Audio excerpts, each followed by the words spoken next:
La ciencia siempre ha querido perfeccionar la mente humana, ¿verdad? Pero, ¿y si en esa búsqueda se cruza una línea? Una línea que nunca debió cruzarse.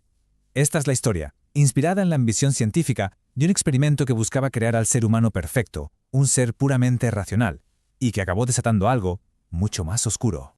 Vale, vamos a meternos de lleno en esto. La pregunta que lo empezó todo es, en el fondo, tan simple como aterradora. Imagina por un momento que pudiéramos, no sé, pulsar un interruptor y apagar todas las emociones. ¿Qué pasaría? ¿Nos convertiríamos de repente en seres superiores, superlógicos y eficientes?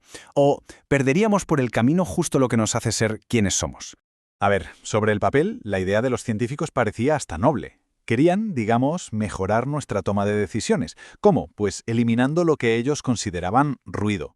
Todas esas respuestas instintivas, emocionales, para dejar solo el cálculo frío y puro de la razón. Un pensamiento perfecto, sin la interferencia de los sentimientos. Y ojo, porque los objetivos eran muy concretos.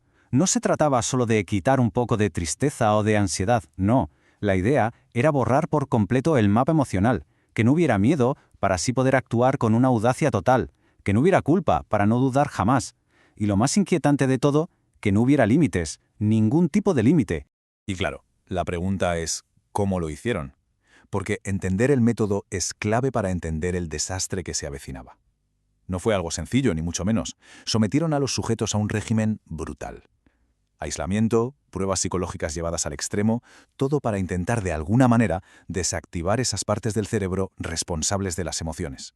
Y aquí es donde la historia da un giro, porque al principio, y esto es lo más increíble, el experimento parecía un éxito rotundo. Daba la sensación de que estaban a punto de conseguir algo histórico para la neurociencia. Los primeros informes que llegaban de los observadores eran optimistas, muy optimistas. Los participantes estaban más tranquilos, sí, pero también increíblemente concentrados. Resolvían problemas con una lógica impecable. Parecía que el ruido emocional, como lo llamaban, se había esfumado. Mirad, este gráfico lo deja clarísimo. La primera barra muestra el nivel de reactividad emocional de un sujeto. Antes, normal, ¿no? Pues fijaos ahora en la segunda barra. Es la nada. La caída es brutal. Habían conseguido, de verdad, crear personas que no reaccionaban a nada, ni a la alegría, ni al miedo, ni a la ira, a nada. Pero debajo de esa capa de calma, de esa lógica perfecta, algo no iba bien. Algo profundamente perturbador estaba empezando a salir a la superficie. Y aquí es cuando ese aparente éxito se convierte en una auténtica pesadilla. Es el momento en que los científicos se dieron cuenta de que no habían eliminado un defecto, habían arrancado un pilar fundamental de nuestra existencia. Y esa fue la descripción literal que usaron los propios investigadores. Era como si algo esencial se hubiera apagado. No es que los sujetos fueran simplemente lógicos, no, era como si una luz interna, algo que ni siquiera sabíamos que definía nuestra humanidad, se hubiera extinguido para siempre. El descenso al vacío siguió un patrón que pone los pelos de punta. Primero perdieron la empatía, una desconexión total con los demás.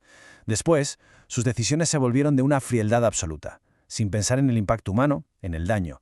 Y a partir de ahí, el paso final, esa lógica pura, sin corazón, los llevó a cometer actos peligrosos, impredecibles. Esta tabla comparativa es que lo resume todo de una forma demoledora. Antes del experimento, una persona normal, alguien que reaccionaba al dolor de los demás, que creaba vínculos. Después, un ser completamente aislado, incapaz de procesar el sufrimiento ajeno, la conexión humana, la base de todo, simplemente, se había borrado. Y esto es quizá lo más aterrador de todo el asunto. Los actos que cometían no nacían de la malicia, ni del odio, porque esas también son emociones, no. Actuaban desde el vacío, un vacío absoluto donde antes había una brújula moral, ese equilibrio tan delicado entre lo que sentimos y lo que pensamos que nos guía en la vida. Llegó un punto en que la situación era tan peligrosa, tan impredecible, que los propios científicos, horrorizados por su propia creación, no tuvieron más remedio que darle al botón de pánico y detenerlo todo, de inmediato. Y de todo ese horror sacaron una conclusión, una sola frase que lo resume todo. Una lección aprendida de la forma más dura y terrible posible. Las emociones no son una debilidad, son lo que nos mantiene humanos. Lo que habían intentado arrancar como si fuera una mala hierba, resultó ser la mismísima esencia de lo que somos. O sea que, la revelación final fue esta. Las emociones no son un complemento, son el sistema operativo de nuestra conciencia. Son las que nos dan la brújula moral, el sentido del bien y del mal. Sin ellas, una mente, da igual lo brillante que sea, se convierte en un barco a la deriva, impredecible y sobre todo increíblemente peligroso. Al final, este experimento fallido es más que una anécdota científica. Es un recordatorio, una advertencia muy seria sobre los límites de la ambición humana. Nos recuerda que el poder de modificar quiénes somos conlleva una responsabilidad gigantesca. Y toda esta historia nos deja con una pregunta final, una pregunta que queda flotando en el aire.